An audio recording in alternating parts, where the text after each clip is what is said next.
Hi there. Okay, I'm going to show you how to do a tail. I have a lease on what's called the Groomer's Helper. It's attached here. I could make it a lot tighter. They can't move.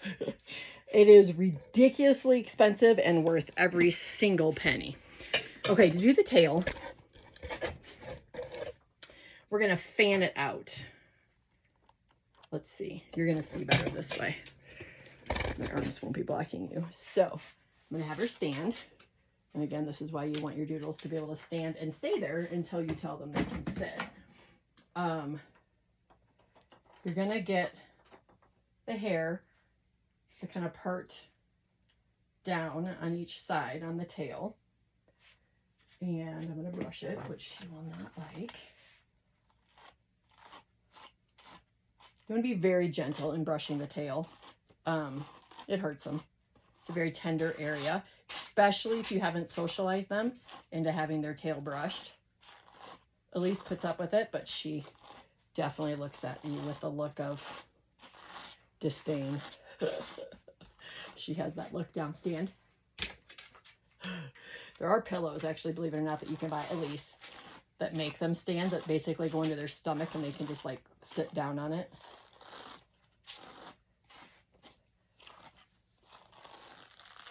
Elise's tail never mats, which is fantastic.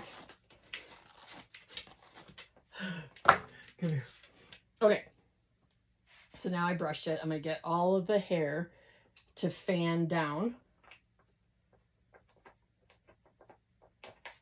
And then you can see the basic shape of the tail. So it like goes like that. Let me get my scissors that I just had. I don't know where they went. All right, well, that was my favorite pair of scissors. I found them. Okay. Stand.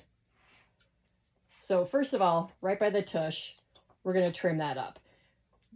Groomers will shave the first half of their tail, the first like 2 inches. I would never, ever do that. They look stupid. You just trim it up short by where they're going to go to the bathroom, and then everything is hunky-dory. I feel like her tail is too long, so I'm just going to follow the natural line of it.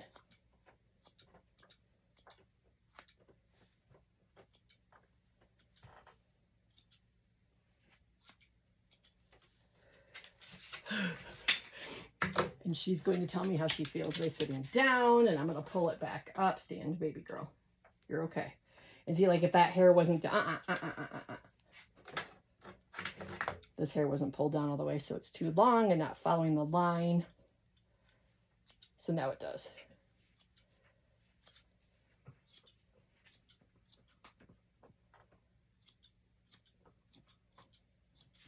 And I'll watch it for a couple days. I may trim it up a little shorter, but I may not. And this hair needed to come down.